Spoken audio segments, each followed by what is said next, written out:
couple. That's why I tell couples, rekeraho kuvuga ngo ugiye mu rukundo ngiye mu rugo gushaka urukundo. stop thinking that you're going to get married to look for love. Ndagakocoye. I have spoken it.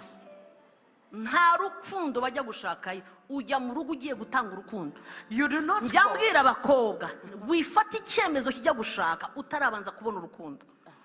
You do not go into marriage to seek for love. You go into marriage to give out love. I normally tell the ladies, do not take a decision to get married for you to go find love. Cyangwa umusore ngo ngiye kureba mama wanje. Mama.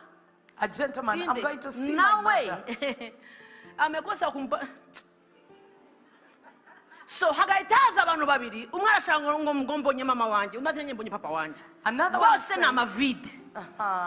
Another one is saying, when I get married to a wife, I want to find my mother in this wife. That one is having that expectation. And another one is also going to find love, and two of them are void.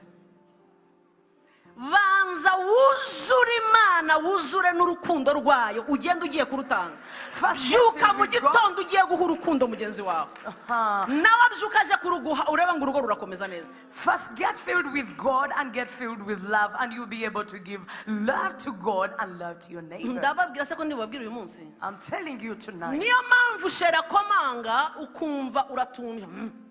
Uzi impamvu ngo hari cyo atankoreye, nejo ndari cyo atankoreye, ugahita ubipayiringa byose mama, nawe buriya umubajije yakubwira ngo nanjye ari cyo nari ntegereje.